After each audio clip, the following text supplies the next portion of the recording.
अस्सलाम वालेकुम। अच्छा जी, जो आज का हमारा टॉपिक है वो है neonatal respiratory distress syndrome, NRDS।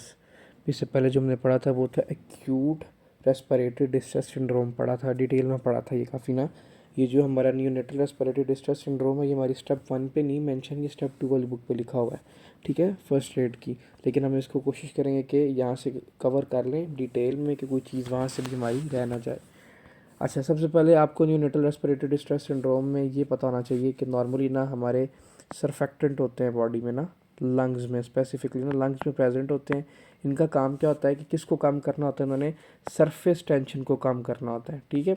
अगर फॉर एग्जांपल सरफेस टेंशन ज़्यादा हो जाएगी तो ऑक्सीजन और हमारे जो वाटर के मॉलिक्यूल है वो कंबाइन हो जाएंगे। जब ऑक्सीजन और वाटर के मॉलिक्यूल कंबाइन हो जाएंगे तो फिर क्या हो जाएगी, एल्वुलाई क्या कर जाएगी, कोलैप्स कर जाएगी इस कंडीशन में, ठीक है। एल्वोलाई कोलैप्स करेगी तो कब करेगी, जब हमारी बॉडी में सरफेक्टेंट का लेवल क्या है, कम। अब सबसे पहले हमें सरफेक्टेंट की कंपोजिशन पता होनी चाहिए। ये सारी बातें यहाँ पे नहीं लिखी हुई तो आप कोशिश कीजिएगा साथ साथ अपनी बुक पे मेंशन कर लीजिएगा। जो सरफेक्टेंट की कंपोजिशन है ना, ये लेसिथिन नंबर 1।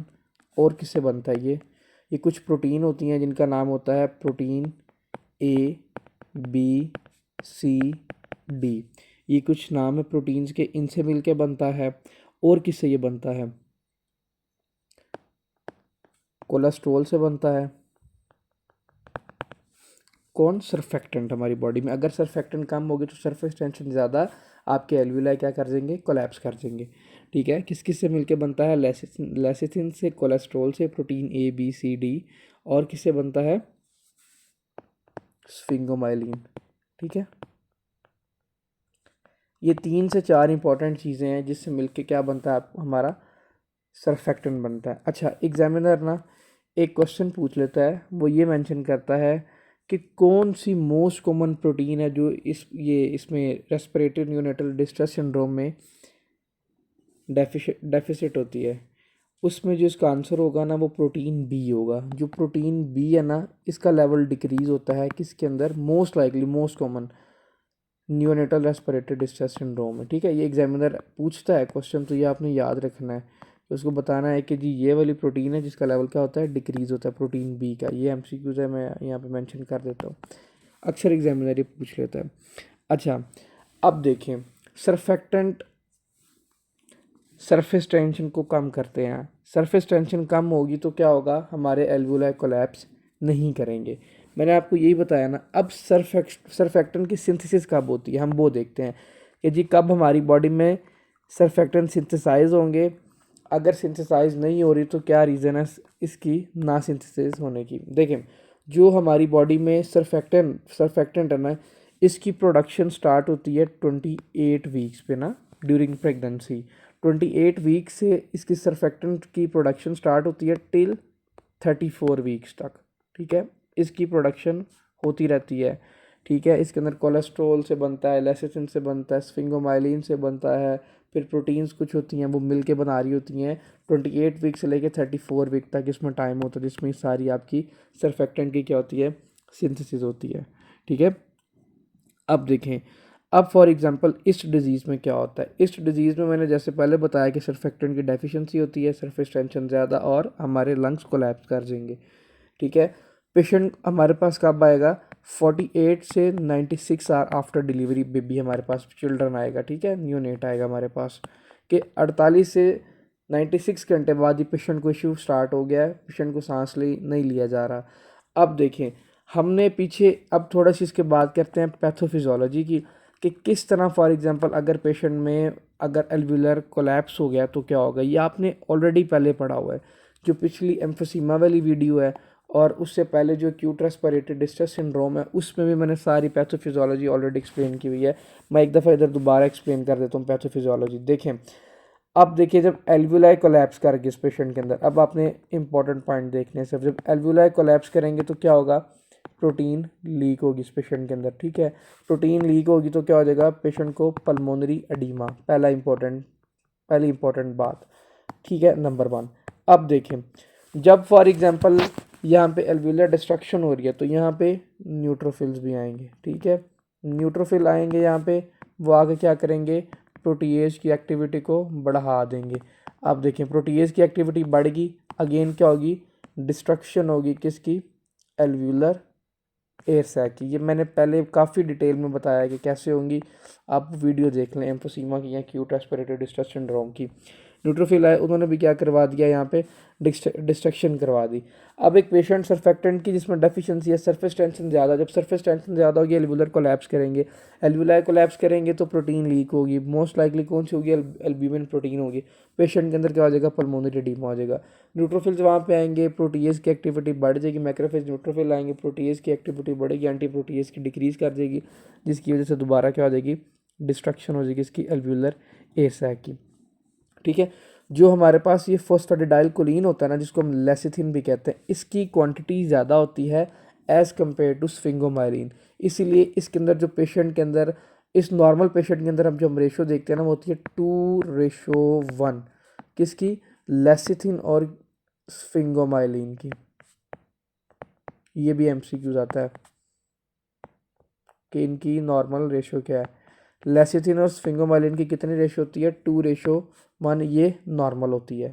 एमसीक्यूज अगर फॉर एग्जांपल वो मेंशन कर देगा पेशेंट को क्या है, नियोनेटल रेस्पिरेटरी डिस्ट्रेस सिंड्रोम है, एनआरडीएस, इसमें क्या होगी, इसकी रेशो लेस देन 2% होगी। ये इंपॉर्टेंट पॉइंट है, ये एमसीक्यूज है, बहुत बहुत इंपॉर्टेंट एमसीक्यूज है, ये याद रखना आपने। ठीक है, ये सारी इसमें पैथोफिजियोलॉजी थी और इनकी जो रेशो थी मैंने बता दी। अब देखें, अब हम बात करते हैं इसके क्लिनिकल फीचर की, पेशेंट के अंदर कौन कौन से क्लिनिकल फीचर आ सकते हैं। अब आप मुझे खुद बताएं कि जब फॉर एग्जांपल ये प्रोटीएज, ये ज़्यादा की क्वांटिटी ज़्यादा हो गई, प्रोटीएज ज़्यादा हुआ तो ज़्यादा से ज़्यादा डिस्ट्रक्शन हुई, जब ज़्यादा से ज़्यादा डिस्ट्रक्शन होगी तो जो हमारी एल्ब्यूमिन प्रोटीन है, मैंने आपको पहले भी बताया, वो आके किसके साथ कंबाइन हो जाएगी, बाहर लीक करेगी, पल्मोनरी एडीमा करवाएगी, और वो आके एपिथेलियल सेल्स के साथ जुड़ जाएगी जो वहाँ पर प्रेजेंट होंगे ना। ठीक है, जब वो एपिथेलियल सेल्स के साथ जुड़ जाएगी तो पेशेंट के अंदर क्या हो जाएगा, हाइलीन मेम्ब्रेन बन जाएगी पेशेंट के अंदर। ठीक है, वो जो हमने पीछे एक्यूट रेस्पिरेटरी डिस्ट्रेस सिंड्रोम में पढ़ा ना, अगर आपने वो टॉपिक वीडियो अच्छे से सुनी है तो ये तो हलवा है आपके लिए। हाइलीन मेम्ब्रेन बन जाएगी, जब हाइलीन मेम्ब्रेन थिक मेम्ब्रेन बन जाएगी तो जो डिफ्यूजन है क्या वो ठीक होगी, डेफिनेटली जो डिफ्यूजन है वो ठीक नहीं होगी। जब डिफ्यूजन ठीक नहीं होगी तो पेशेंट के अंदर क्या हो जाएगा, हाइपोक्सीमिया हो जाएगा, एयर ही कम आ रही है ब्लड के अंदर, ऑक्सीजन ही कम आ रही है, तो उसको हम क्या इंडिकेट करते हैं, पेशेंट को क्या है, हाइपोक्सीमिया। अब आपको पॉइंट समझ में आ गई कि इस पेशेंट के क्लिनिकल फीचर में हाइपोक्सीमिया किस तरह होगा। हाइलीन मेम्ब्रेन बन गई, हाइलीन मेम्ब्रेन थिक होती है थोड़ी सी, डिफ्यूजन होगी नहीं इस पेशेंट के अंदर। जब इस पेशेंट के अंदर डिफ्यूजन नहीं होगी तो एयर अंदर नहीं आएगी ब्लड में, ऑक्सीजन ब्लड में नहीं आएगी, तो पेशेंट के अंदर क्या हो जाएगा, हाइपोक्सीमिया हो जाएगा। पेशेंट में साइनोसिस होगी, डेफिनेटली यार होगी पेशेंट में साइनोसिस, क्योंकि पेशेंट में क्या है, ऑक्सीजन का लेवल ही कम है, ऑक्सीजन आ ही कम रही है इस पेशेंट के अंदर। अच्छा, एक ना अपीयरेंस पूछते हैं, एग्जामिनर मेंशन करे कि neonates plus cyanosis hypoxemia plus mention कर दे ground glass appearance. Age matter कर रही है, मैंने एज वो आपको दोबारा बता रहा हूँ कि अगर वो 48 से 96 आर के अंदर अंदर पेशेंट आए, नियोनेट है बच्चा, ठीक है, साथ मेंशन कर दे वो क्या है, पेशेंट को क्या है, हाइपोक्सीमिया है, साथ मेंशन कर दे क्या है, साइनोसिस है। ठीक है, plus on examination on x ray वो मेंशन कर दे क्या, ग्राउंड ग्लास अपीयरेंस है लंग्स की, तो आपने इसका क्या आंसर लगाना है, नियोनेटल रेस्पिरेटरी डिस्ट्रेस सिंड्रोम। ये आपने इंपॉर्टेंट पॉइंट है, याद रखना। अच्छा, अब ना एक से दो चीज़ें इंपॉर्टेंट हैं जो ना इस सर्फेक्टेंट की सिंथेसिस करवाती हैं। अब वैसी कौन सी चीज़ें हैं जो सर्फेक्टेंट की सिंथेसिस करवाती हैं, एग्जामिनर ये भी पूछ सकता है, वाइवा में क्वेश्चन पूछ सकते हैं कि कौन कौन सी ऐसी इंपॉर्टेंट चीज़ें हैं जो सर्फेक्टेंट की सिंथेसिस करवाती हैं। फर्स्ट ऑफ ऑल सबसे पहले आपने याद रखना है कि जो हमारे पास इंसुलिन है ना, वो क्या करती है, हमारे सर्फेक्टेंट की प्रोडक्शन करवाती है। ठीक है, नंबर 1। नंबर 2 और क्या हो सकता है,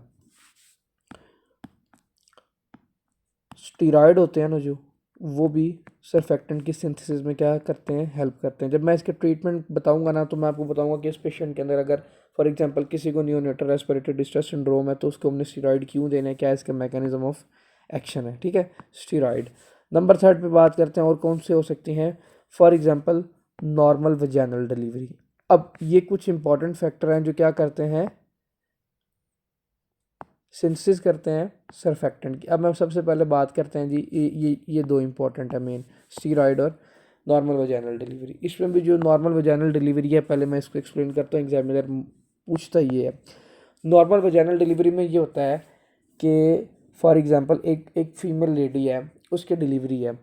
अब ड्यूरिंग डिलीवरी ना उसका जो स्ट्रेस हार्मोन होता है वो पीक पे होता है, हाई हाईली रिलीज हो रहा होता है। कौन सा? Cortisol hormone. वो कौन सा होता है? Stress hormone. और स्ट्रेस हार्मोन क्या करता है? सर्फेक्टेंट की सिंथेसिस करता है, ठीक है।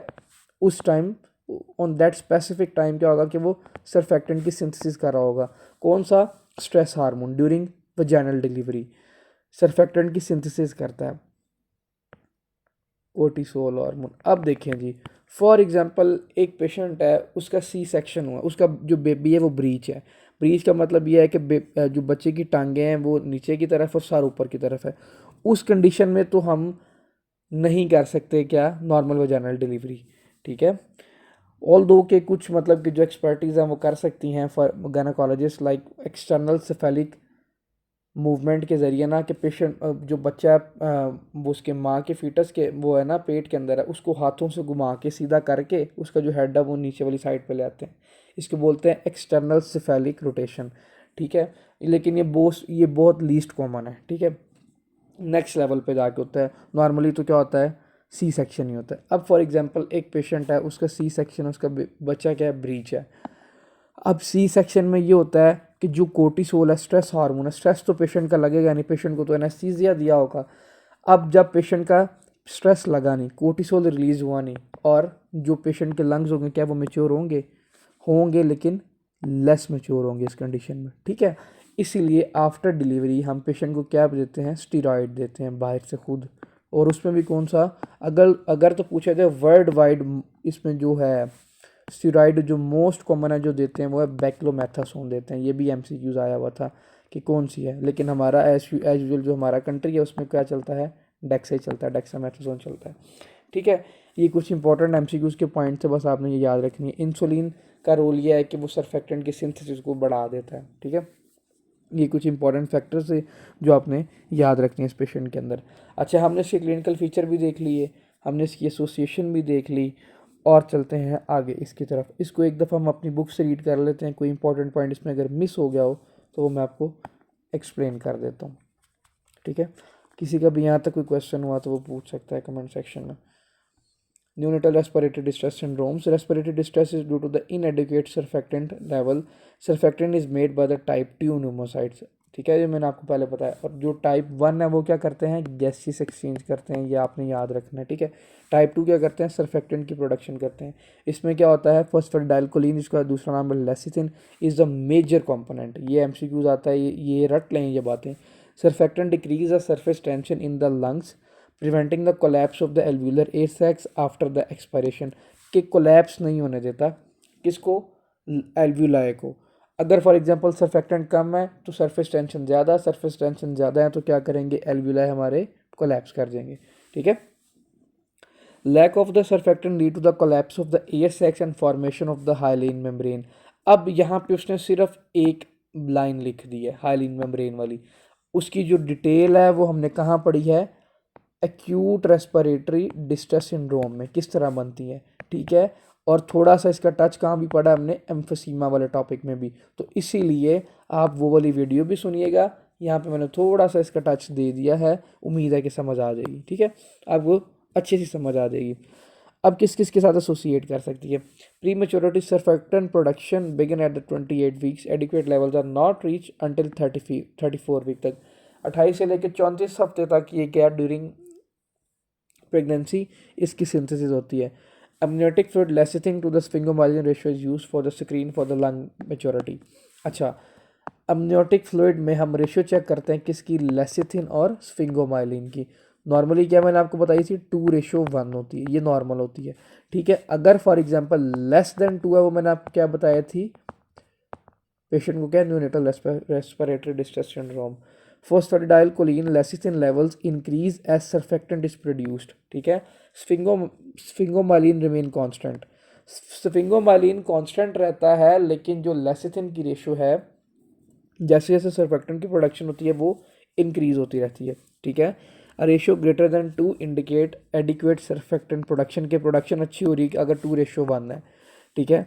C section delivery due to the lack of the stress induce steroid, steroid increase the synthesis of the ये सर्फेक्टेंट। मैंने आपको पहले वहाँ पे बता दी थी ऐसी कौन कौन सी चीज़ें हैं जो करवा सकती हैं। सी सेक्शन अगर नहीं करवा सकता, सर्फेक्टेंट की सिंथेसिस कम करवाएगा, वो कैसे करवाएगा मैंने आपको वो भी बता दिया। स्टेरॉइड कैसे इंक्रीज़ करता है, डायरेक्टली उसके सर्फेक्टेंट की प्रोडक्शन को बढ़ा देता है। इसीलिए आफ्टर डिलीवरी हम जो पेशेंट को है, बच्चे को है, वो बेक्लोमेथोसोन या डेक्सामेथोसोन देते हैं। मैटरनल डायबिटीज़, अगर फॉर एग्जांपल एक पेशेंट है, उसको एक मदर है वो डायबिटिक है, तो उसके अंदर भी क्या होगा, किसकी सर्फेक्टेंट की प्रोडक्शन क्या होगी, कम होगी उस पेशेंट के अंदर, ठीक है। अच्छा, अब देखें इस पेशेंट के अंदर क्या होगा, क्लिनिकल फीचर क्या होंगे। Increase respiratory effort after the birth, tachypnoea होगा, ज़ोर ज़ोर से सांस लेगा। एक्सेसरी मसल, ये जो आपके एब्डोमेन के मसल है इसको यूज़ करेगा।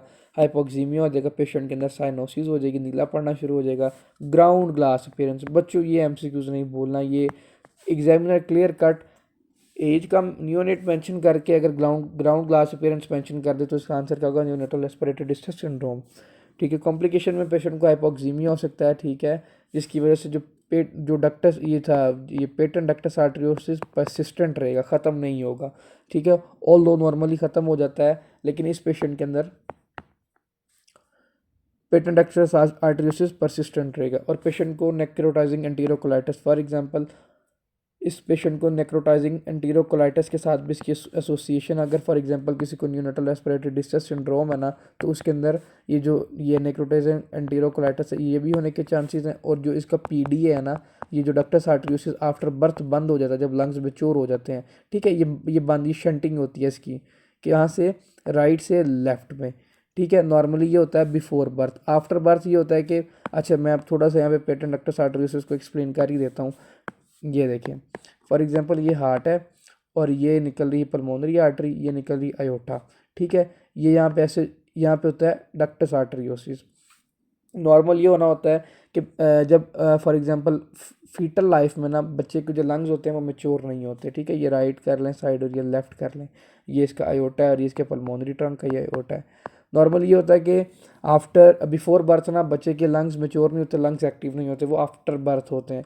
अब इस पेशेंट के अंदर देखें लंग्स तो मेच्योर ही नहीं है, एल्वुलाई तो अपना काम कर ही नहीं रही, तो जो इसमें ये जो डक्टस आर्टरियोसिस था, जो इसने कनेक्शन बंद करना था, ये आपस में जुड़े हुए थे ना, इससे जो कनेक्शन बंद करना था, ये वो तो कनेक्शन बंद कर नहीं सकेगी, ठीक है, ये खुला रहेगा। नॉर्मली ये होता है कि बिफोर बर्थ ये राइट साइड का ब्लड ना ऐसे आता है, लंग्स की बजाय वो सीधा ऐसे चला जाता है आयोटा में, आयोटा से फिर सिस्टेमिक सर्कुलेशन में चला जाता है, ठीक है, बॉडी में जाता है बिफोर बर्थ।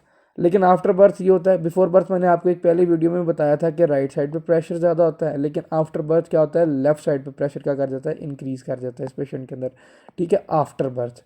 अब फॉर एग्जांपल देखें आफ्टर बर्थ प्रेशर इस साइड पे इंक्रीज़ कर गया, जब इस साइड पे प्रेशर इंक्रीज़ करेगा, जो पहले पल्मोनरी आर्टरी से ब्लड आयोटा की तरफ जा रहा था, अब वो आयोटा से पल्मोनरी आर्टरी की तरफ जाएगा। ऑक्सीनेटेड ब्लड पेशेंट के किधर जाना शुरू हो जाएगा, डीऑक्सीनेटेड वाली साइड पे जाना स्टार्ट हो जाएगा, ठीक है, क्योंकि प्रेशर इस साइड पे ज़्यादा ना, तो इसको कहते हैं पेटेंट डक्टस आर्टरियोसिस। जो इसका ये जो डक्टस आर्टरियोसिस है ये बंद ही नहीं हो, ये खुला हुआ अभी भी, ठीक है।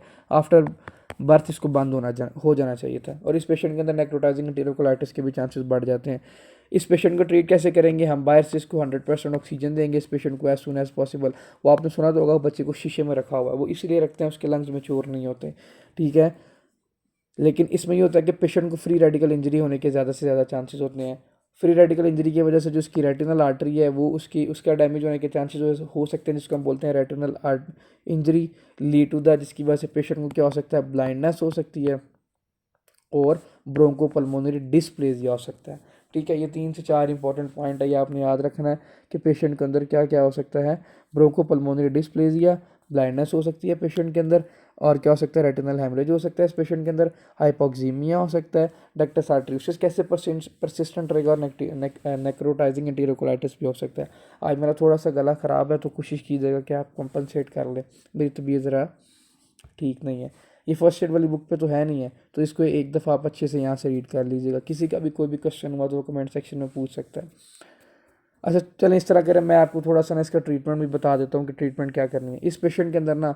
अगर तो फॉर एग्जांपल पेशेंट की ना mild neonatal respiratory distress syndrome है, तो आपने क्या करना है कि पेशेंट को क्या करना है, 100% ऑक्सीजन देनी है, ठीक है। लेकिन अगर पेशेंट को मॉडरेट इशू है ना, तो मॉडरेट इशू में क्या करना है, हमने पेशेंट को साथ स्टीरॉयड लगाने हैं बच्चे को, ठीक है, और 100% ऑक्सीजन देनी है, लेकिन ध्यान रखना है कि फ्री रेडिकल इंजरी ना हो जाए।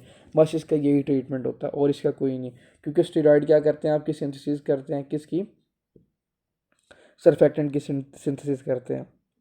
यही इसका ट्रीटमेंट है। अगर किसी का भी कोई भी क्वेश्चन हुआ तो वो अब कमेंट सेक्शन में पूछ सकता है।